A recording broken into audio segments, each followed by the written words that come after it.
მეგობრებო, მე მინდა გითხრათ ძალიან დიდი მადლობა რომ მობრძანდით. მე მინდა გითხრათ მადლობა თათა და მადლობა კომპანიას, რომელსაც ერთ-ერთი წარმომადგენელიც მე ვარ, ავერსის კლინიკის თანამშრომელი გახლავართ.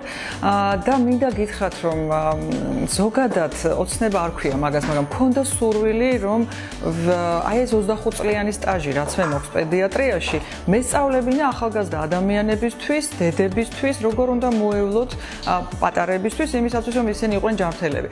და როგორც ექიმი ხშირად მაქვს ეს მოთხოვნილება, იმიტომ რომ ქართველი დედების ძალიან დიდი ნაწილი არ არის ამ საქმისთვის მზად.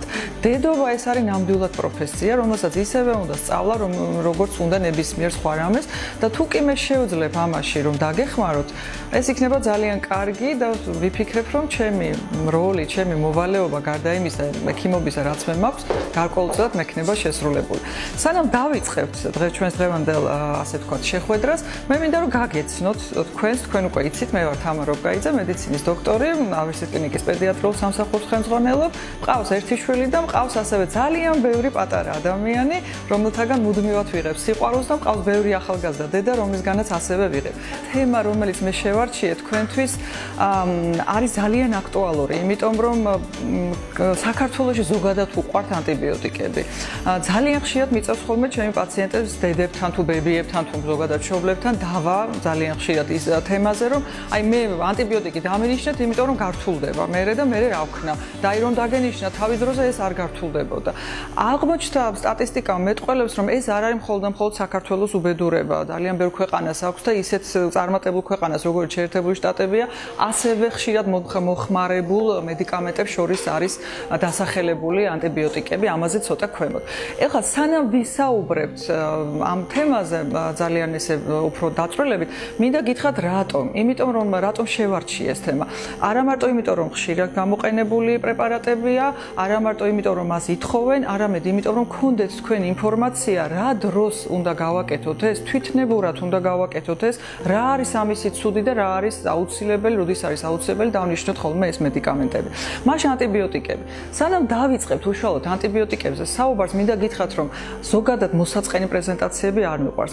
პრეზენტაცია აკადემიური აუცილებლად უნდა იყოს და ეს აკადემიური პრეზენტაციები სამეცნიერო და კოლეგებთან შეხვედრაზე აუცილებლად არის, მაგრამ როდესაც ხვდები ადამიანებს, რომელთანაც პოპულარული ენით უნდა ისაუბრო, არ შეიძლება ილაპარაკო ძალიან მაღალფარდოვანი ან ლათინური ტერმინოლოგიით და მე შევეცადე რომ თქვენთან საუბარი უფრო სახალისო პრეზენტაციით დამეწყო, ამიტომაც შეიძლება გაგიკვირდეთ ასეთი სახელია. ჩემს ბავშვობაში ჰქონდა არსებობდა ფილმი ძალიან ცნობილი ვესტერნი, კარგი ცუდი ბოროტი, მის საუნდტრეკს ძალიან ხშირად ახლაც ვისმენთ ხოლმე და აი ამ ჭრილში ბაქტერიების ამბავი ვესტერნის ჭრილით მინდა რომ წარმოგიდგინოთ. ვინ არიან ეს კარგი ცუდი და ბოროტი?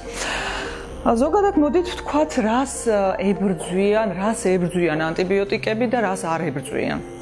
მიკრობები. ყველა ვიცით, რომ სამყარო ჩვენს გარდა დასახლებული კიდე მრავალი ორგანიზმითაა და მათ შორის არის უწვრილესი, უპატარავესი ორგანიზმები, მიკროორგანიზმები, რომელთაც თვალით ვერ ხედავთ, მაგრამ ისინი არიან ყველგან, ჰაერში, ზედაპირებზე, ჩვენ სხეულზე, ჩვენ შიგნით.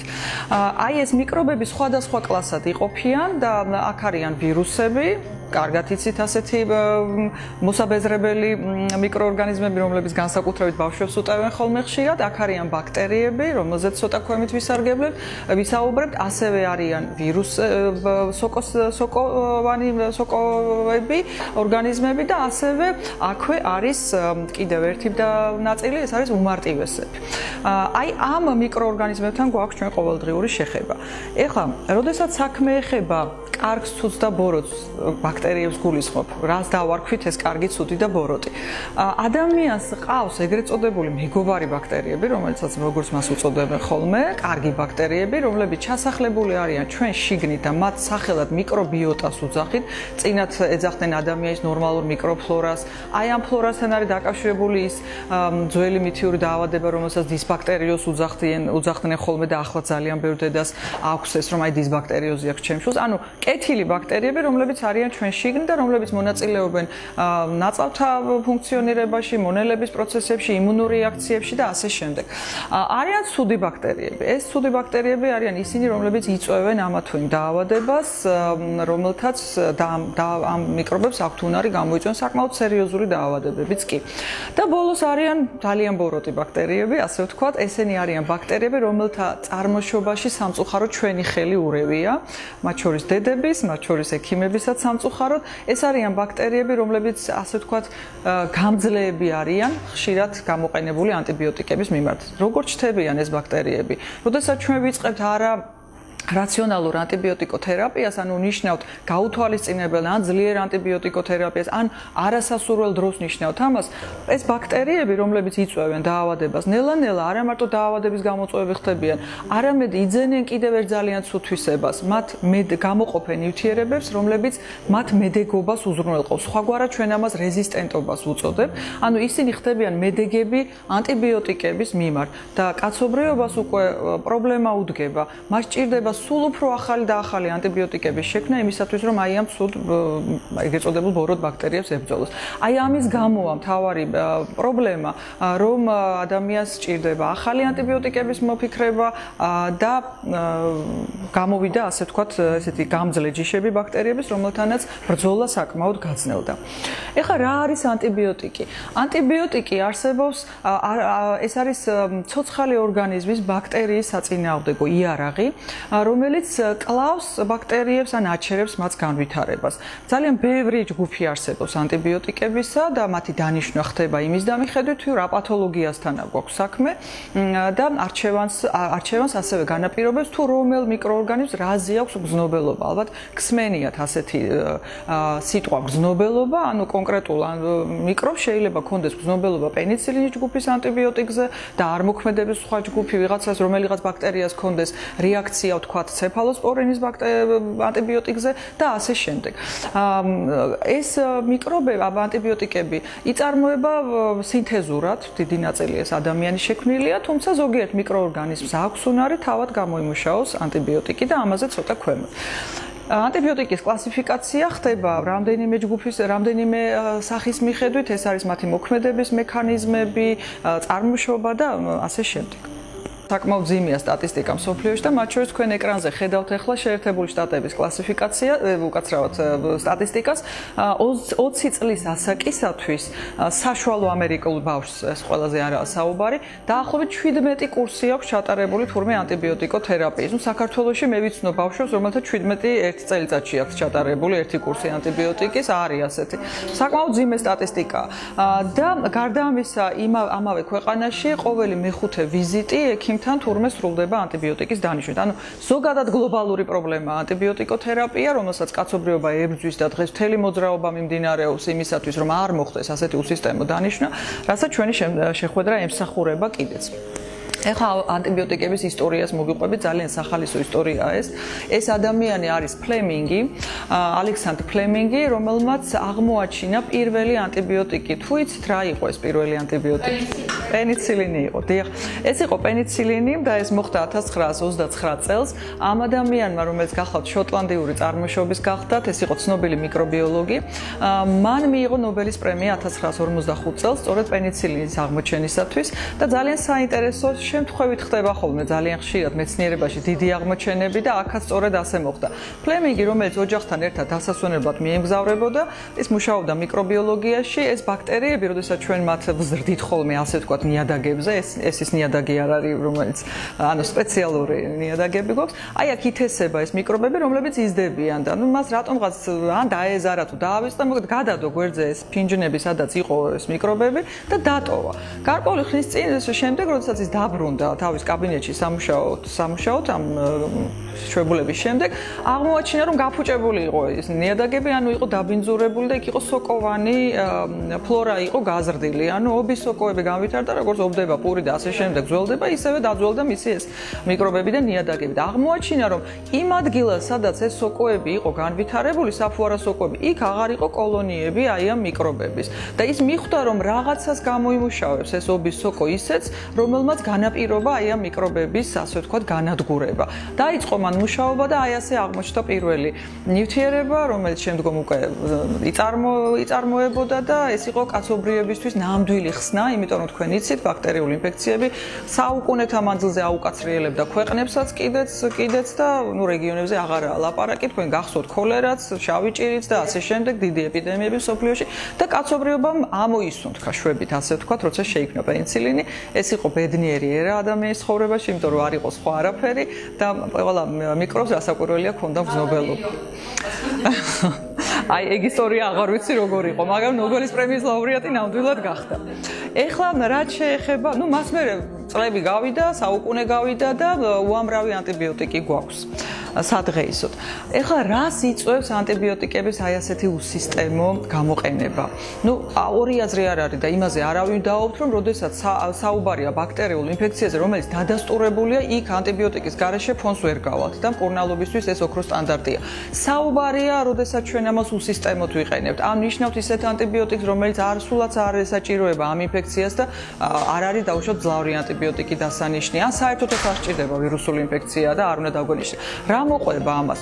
აი ეხლა აღნიშნეთ, რომ სულ ანტიბიოტიკებს ვაძლევდიო და სულ ხშირად ხდებოდა ავათო. იმუნიტეტს აქვეითებს ძალიან მნიშვნელოვნად ანტიბიოტიკების უსისტემო გამოყენება. ეხლა აქ საუბარი არ არის ერთჯერად და ორჯერად ხმარებაზე, აქ არის საუბარი სისტემურ გამოყენებაზე, რომელსაც აქვს უნარი რომ შეაფერხოს ეს იმუნური რეაქციები, დააქვეითოს იმუნიტეტი და გამოიწვიოს ხშირი ავადობა ბავშვთა ასაკში მით უმეტეს. და მეორე პრობლემა, რომელზეც უკვე ვთქვით, ეს არის ბაქტერიების მედეგობის მატება აი ამ ხშირად გამოყენებადი ანტიბიოტიკების მიმართ. რას გამოიწვევს ეს? ერთის მხრივ ეს გამოიწვევს იმას, რომ საკმაოდ ხშირად გახდებიან ეს ჩვენი პაციენტები, ჩვენი შვილები ავად და აღმოჩნდა, რომ დაახლოებით 25,000 სიკვდილი დგება ევროპაში აი ანტიბიოტიკების რეზისტენტობის გამო. ანუ ვეღარ მკურნალობენ ექიმები წარმატებით ამა თუ იმ დაავადებას ბაქტერიულს, იმიტომ რომ ანტიბიოტიკის შერჩევა გახდა ძალიან მძიმე დაავადებაზე ნიშნავთ ანტიბიოტიკს და ის აღარ მოქმედებს, იმიტომ რომ რეზისტენტული შტამით, რეზისტენტული ბაქტერიით გახლავთ გამოწვეული. და ბოლოს ეს კაცობრიობას აუცილებლად დააყენებს იმ პრობლემის წინაშე, რომ მოხდება სულ უფრო დაახალი ანტიბიოტიკების სინთეზი, მეცნიერები ამაზე მუშაობენ, იმიტომ რომ როდესაც არ მოქმედებს სიტყვაზე პენიცილინი, უნდა ვიპოვოთ რაღაც ახალი. და ასეც ხდება. მე არ განვიხილავ ამას პაციენტების რანგში, რის წინაშე გახართ თქვენ, იმიტომ რომ თქვენ არ უნდა ირჩევდეთ ანტიბიოტიკს სამკურნალო პრეპარატად. ჩვენ ვდგავართ დილემის წინაშე დავნიშნოთ ანტიბიოტიკი თუ არ დავნიშნოთ. ორივე ამ მოსაზრებას თავისი მომხრე ყავს სხვადასხვა დაავადების დროს. ჩემ სტუდენტობაში მაგალითად ასე იყო. თუ ბავშვი არის 1 წლამდე ასაკის და მას აქვს ვირუსული ინფექცია, მაინც დანიშნეთ ანტიბიოტიკი, იმიტომ რომ არ მოხდეს გართულებაო.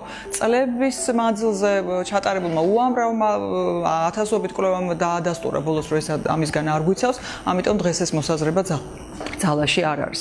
გამოთქმაც მსმენია, მოსაზრება მსმენია ხოლმე, რომ აი ანტიბიოტიკი დავნიშნოთ მაინც რა, მაღალი სიცხე და არ გართულდეს, აი თქვენ შეკითხვას უპასუხებ, არ გართულდეს ეს დაავადება და ბაქტერია არ დაემართოს ჩემს შვილს. ხდება კი ასე, აი ძალიან ესეთი შეკითხვა არის.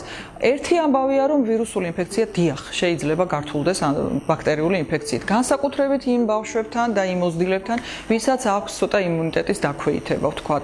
შესაძლებელია ზოგადად ვირუსიც აქვეითებს იმუნიტეტს და მოხდეს მკვეთრი დაქვეითება და დაერთოს ეგრეთ წოდებული მეორადი ბაქტერიული ფლორა. ასეთი რამეები ხდება, მაგრამ დიახ, გეთანხმებით, აქ საუბარი არის პროფილაქტიკისათვის. არის ეს რეალურად დამცავი თუ არა? ეს არის მითი, ანტიბიოტიკის გამოყენება დაავადების განვითარებისგან არ დაგვიცავს. მაშინ როდის უნდა დავნიშნოთ ის? მაშინ, როდესაც უკვე სახეზეა დაავადება, ბაქტერიული დაავადება და აი ამ დროს ანტიბიოტიკი სასიცოცხლოდ მნიშვნელოვანია, იმიტომ რომ მოხდება უფრო სერიოზული პრობლემები და ის შეიძლება სიკვდილითაც დასრულდეს. ამიტომ ანტიბიოტიკის დაინიშნება მხოლოდ ექიმის მიერ და მხოლოდ მაშინ, როდესაც ან უკვე სახეზეა ბაქტერიული ინფექციით მოგმართავს პაციენტი, ან როცა უკვე გართულდა ეს ვირუსი ბაქტერიული დაავადებით. კარგი ცუდის წინააღმდეგ ქვია ამ სლაიდს ადამიანის მიკრობიოტაზე ვისაუბრებ 2-20 სიტყვით ეს ძალიან საინტერესო საკითხია დღეს სოფლიოში ძალიან ბევრი მეცნიერი მუშაობს და ძალიან ბევრი კვლევა არის ამის თაობაზე რა არის მიკრობიოტა ნაწლავის ნორმალური მიკროფლორა რომლებიც ჩვენ გვყავს ასე ვთქვათ ჩასახლებული ჩვენს კუჭ-ნაწლავის ტრაქტში ადამიანი იბადება ზოგადად სტერილური როდესაც ის ამოყავთ დედის საშვილოსნოდან გამოდის ის არის აბსოლუტურად სტერილური და ხდება ჩასახლება მიკრობების იმიტომ როგორც უკვე თქვით ეს მიკრობები არის ყველგან ზედაპირებზე ჰაერში ყველგან და ალბათ თქვენ მიეკუთვნებით უკვე იმ დედების თაობას მე სამწუხაროდ უკვე აღარ როდესაც ახალდაბადებულ ბავშვს მაშინვე აწვენენ დედას მკერდზე და რატომ ხდება ეს ალბათ ვიცით დიახ, ბაქტერიების გადაცემა ხდება. ანუ წინათ, როდესაც ბავშვი იბადებოდა, ეცემოდნენ ექიმები, აიყვანდნენ, გაამშრალებდნენ, აწოინდნენ, გაზომავდნენ, შეფუთავდნენ, იყო ერთი ამბავი. ანუ ეს ბავშვი იღებდა ჩვენსას, ანუ ექიმის მიკროფლორას იღებდა ის და ჩემი მიკროფლორა თქვენი შვილისთვის აბსოლუტურად არ არის მისაღები. აქედან გამომდინარე მამისაც შეიძლება. როდესაც საუბარია, კი, თქვათ არის ხოლმე ესე რომ დედა, მძიმე მდგომარეობაშია, მელოგინი, კი. დიახ, სააკეთოს მერე მამას. ეს არის ნორმალური მიკროფლორა მისი მშობლების, რომელიც რაღაც შეცდომა მოხდა. მამასთან უნდა, მამასთან ხდებია. და ეს არის ელემენტარულად მიკროფლორის აღება, ნორმალური მიკროფლორის დედიდან და ან მამიდან აღება და ეს არის ელემენტარული გათბობა, იმიტომ რომ როდესაც იბადება ახალშობილი, ის ძალიან სწრაფად კარგავს სითბოს. აი თავი, რომელიც არის სველი, ძალიან სწრაფად გაცემს განსაკუთრებულად. მას ართმევს სითბოს გარშემოყოფელი სამყარო, მათ შორის აი კედლებიც კი, კაფელის კედლები, რომელთაც არის ამოფენი, აი ეს კედლებიც კი ართმევს ახალშობილს სითბოს. ამიტომ გათქუს აფარებენ, აუცილებლად ამშრალებენ და დედას აწვენენ, იმიტომ რომ ეს არის გარდა იმისა მიკრობების აღებისა, ეს არის გათბობის ძალიან კარგი საშუალება და თქვენ იცით პირველი კონტაქტი ძუძუთი კვებისა ხდება სწორედ აი ამ დროს, როდესაც ახალშობილი ეძებს ძუძუს, ეჭიდება და იწყება პირველი აი სწოვითი მოძრაობები, ძალიან ბედნიერი წამები. მას ესენი არიან კარგი ბაქტერიები, აქედან გადავედი ახლა მე ამ საკითხზე, მიკრობიოტა, ანუ ჩვენი შიგნიდან არსებული და უნდა გითხრათ, რომ საოცარი სამყარო ცხოვრობს ჩვენში, რომ შეიძლებოდეს ამათი აწონვა თურმე 2 კილოა დაახლოებით წონაში. ანუ საკმაოდ ბევრი აი ბაქტერიები არიან და მაგით ვიწყნაროთ ცოტა თუნტულებმა თავი. მოკლედ ერთი სიტყვით 2 კილოა დაახლოებით აი ეს ბაქტერიები, რომლებიც ჩვენს ნაწლავებში ბინადრობენ, განსაკუთრებით აბა ბაქტერიების წონა არის. ეს 2 კილო ბაქტერიები ძირითადად მათი დიდი ნაწილი ბინადრობს ჩვენს მსხვილ ნაწლავებში. თუმცა არის გარკვეული კუჭშიც, გარკვეული არის წვრილ ნაწლავებში, უდიდესი ნაწილი არის მობილიზებული, იქ რას აკეთებენ ახლა ესენი? ესენი ვიტამინების სინთეზში მონაწილეობენ, მონელების პროცესებში მონაწილეობენ, იმუნურ რეაქციებში მონაწილეობენ და ერთი სიტყვით ძალიან მნიშვნელოვანი მიკროორგანიზმები არიან. მე ასე ვამბობ ხოლმე ჩემს პაციენტებს შეათ უხსნი, რომ ეს არის სიცოცხლე ჩვენს შიგნით. რაც ძალიან ესეთი მნიშვნელოვანია. როდესაც ხდება ამ ბიოცენოზის დარღვევა, ანუ აი ამ ჩვენი მიკრობიოტას დარღვევა, მრავალი დაავადება შეიძლება განვითარდეს, მათ შორის არის დიარეა, რომელიც მოსდევს ხოლმე ანტიბიოტიკების უსისტემო გამოყენებასაც. ეს ჩვენი კარგი ბაქტერიები და მეორე ხის ცუდი ბაქტერიები, რომლებიც გვებრძვიან და აი ამ დროს დანიშნული ანტიბიოტიკი. ეხლა ეს ანტიბიოტიკი მოგეხსენებათ ვერ არჩევს, ეს კარგია თუ ცუდია, აბსოლუტურად ბრმა ბომბია ის. ვესროლეთ ორგანიზმს ეს ბომბი, მან მოკლა ცუდი ბაქტერიები აუცილებლად, მაგრამ გაანადგურა ჩვენი კეთილი ბაქტერიები, რომლებიც 2 კილოა და შეაცოტავებს აუცილებლად, მაგრამ ამას მოყვება ძალიან ბევრი გვერდითი ეფექტი და პირველ რიგში სწორედ იმუნიტეტის დაქვეითება, კუჭ-ნაწლავის მოქმედების დარღვევა და ასე შემდეგ. აუცილებლად მოხდება. კი, ბაქტერიები დაზიანდებიან. აქედან და კიდევ ერთი საფრთხე, რაც რეზისტენტული ბაქტერიების გამომუშავება დაიწყო. აღდგენისთვის პრეპარატები არსებობს, რომელიც ინიშნება ხოლმე. თავისით არ აღდგება? თავისით აღდგენაც ხდება, როგორ არ უბრალოდ ამას სჭირდება ძალიან დიდი დრო. აღმოჩნდა კვლევები ადასტურებს, რომ დაახლოებით თითქმის წელიწადიც კი სჭირდება ანტიბიოტიკის ერთი კურსის გამოყენების მერე ნორმალური მიკროფლორის აღდგენას. და ბოლოს ანუ ეს რეზისტენტული შტამებიც არსებობს, რომლებიც, როგორც უკვე ვთქვით, ანტიბიოტიკების მიმართ შეიძლება იყოს აბსოლუტურად უდიდესი ნაწილის მიმართ მედეგი. მას ასეთი მძიმე ეფექტები შეიძლება მოყვეს ანტიბიოტიკის დაიშვას და მით უმეტეს გასათვალისწინებელია ეს, როდესაც მის უსისტემო გამოყენებაზე არის საქმე, ანუ ვირუსის დროს ნიშნავთ ანტიბიოტიკს და ის საქმეს არ აკეთებს სამკურნალო თვალსაზრისით, მაგრამ დაზიანებას მოიტანს ბევრს. ამიტომ ეს ძალიან ფრთხილად ხდება. ეხლა მეორე საკითხი, რომელიც ვიფიქრე, რომ უნდა მიმება ჩვენი დღევანდელი თემისათვის, მას რა ვქნათ, როდესაც სიცხე გვაქვს, როდესაც ავადაა ჩვენი პატარა და მას აქვს ვირუსული ინფექცია.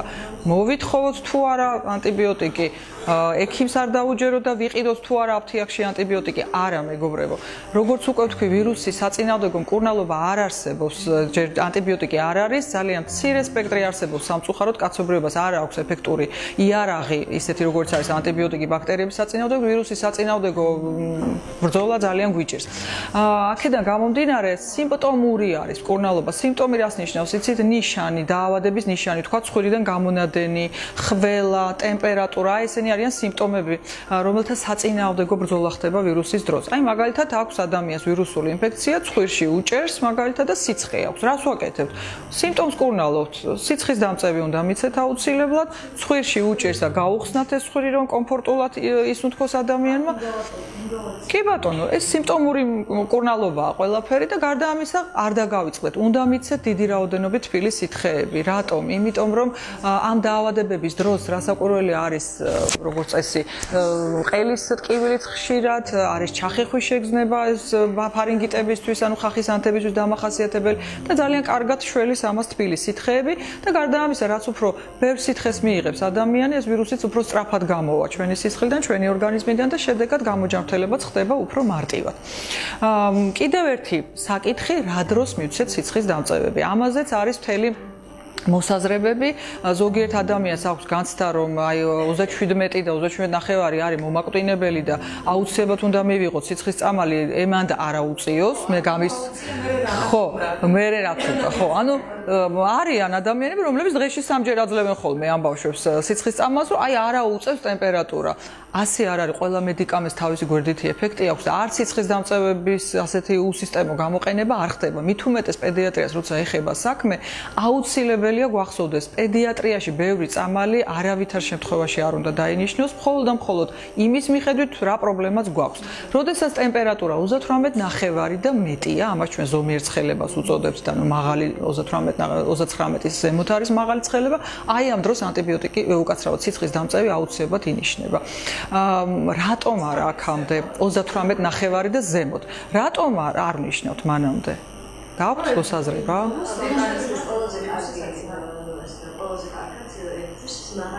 მართალი ბრძანდებით თამარ, ასეა ზუსტად. ესე იგი, ვირუსულ ინფექციას მეგობრებო არ უყვარს მაღალი ცხელება. და თუ თქვენ აძლევთ სიცხის წამას 37.5-ზე, ის ვირუსი ბედნიერად გააგრძელებს ორგანიზმში ცხოვრებას და გახანგრძლივდება დაავადება. ამიტომ 38.5-მდე სიცხის წამას არ ვნიშნავთ. გამონაკლისებიც არსებობენ. არსებობენ ადამიანები, ბავშვები მათ შორის, რომელთაც უჭირთ ძალიან ტემპერატურის გადატანა და ძალიან გრძნობენ თავს ცუდად, ასეთ შემთხვევაში რა თქმა უნდა შეიძლება გამოვიყენო და მეორე, როდესაც საქმე გვაქვს ფებრილურ გულყრასთან, ანუ კრუნჩხვასთან, რომელიც ვლინდება ხოლმე ტემპერატურის ფონზე, ასეთ ბავშვებზე უფრო დაბალ ტემპერატურაზე ვაძლევთ ხოლმე სიცხის წამას. სრულიად საკმარისი არის ოთახის ტემპერატურის ნადგომი წყალი აიღოთ და დაზილოთ. განსაკუთრებით კარგად, სადაც მაგისტრალური, ანუ დიდი სისხლძარღვები გადის, ეს არის აი ეს კისრის არე, სადაც საძილე არტერიები გვაქვს, იღლიის ფოსოები, საზარდულის მიდამო, აი აქ სადაც უფრო მეტად მოხდება სწრაფად გაგრილება და დაძილობს მთელი სხეული, ესეთი მასაჟისებური მოძრაობებით, ეს ძალიან სწრაფად ჩამოაგდებს ტემპერატურას და აი ამის შემდეგ უნდა შეამშრალოთ და არა თბილად უნდა ჩააცვათ, რასაკვირველია. ანუ გახსოვდეთ ეს ყოველთვის, რომ სანამ პრეპარატს მიცემთ, გააგრილეთ ბავშვი. ეხლა არის კიდევ ერთი საკითხი.